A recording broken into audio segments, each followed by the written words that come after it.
to a foreign, an enemy, who are killing our people in Iraq, by the way. Don't want to sidetrack the story.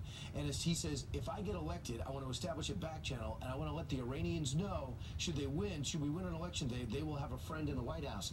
Now, let me ask some. Candidate Obama going behind the scenes to an enemy of America since 1979, who's people who have infiltrated into Iraq, killing our guys with EFPs, I believe it's worse than IEDs. Yes. So they're destroying our guys, eviscerating Humvees, and now the candidate Obama, without the nomination, goes behind the scenes in 2008 to do that.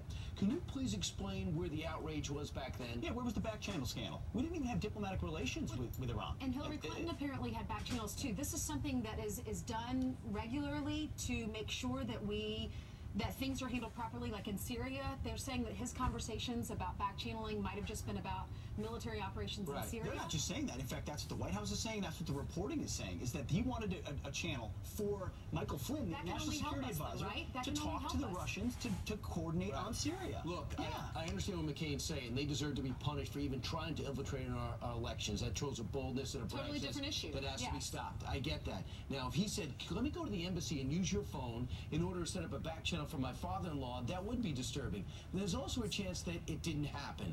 And there's the first pushback ever was yesterday through Fox News, Catherine Herridge. And then the other part of this, which I think is important, is Jared Kushner called the chairman of Foreign Relations, Senator Corker, and said, I cannot wait to explain my side of this story. Let me know when I can come in.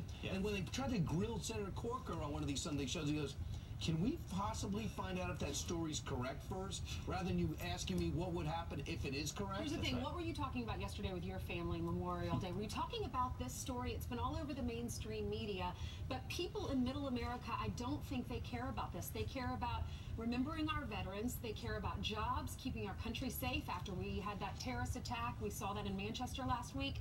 And, you know, Dana Lash was asking a political commentator, a lady named Nina Turner, and Dana Bash was asking her, what do people in Ohio, which is where she lives, do they care about this? Listen to what she said. No one in Ohio is asking about Russia. I mean, we have to deal with this. We definitely have to deal with this. It's on the minds of the American people. But if you want to know what people in Ohio, they want to know about jobs. They want to know about their children. Everyday Americans are being left behind because it's Russia, Russia, Russia. Do we need all 535 members of the Congress to deal with Russia? Can some of them deal with some domestic? Let me ask. I mean, can you see it any better? That's a Democrat from Ohio. Yeah. And when they answer like that, the anchors on these other channels get panicked. They get panicked when a Democrat says, can we please talk about things that matter? In Flint, Michigan, they can't drink the water. You know, our veterans got to get service. We have an Afghanistan, Iraq, tax reform, all these things that need to be legitimately debated. And there's excellent arguments on both sides to all of it. Of course. We just can't get back in the game. No, because the headlines are dominated by this. All right, meanwhile.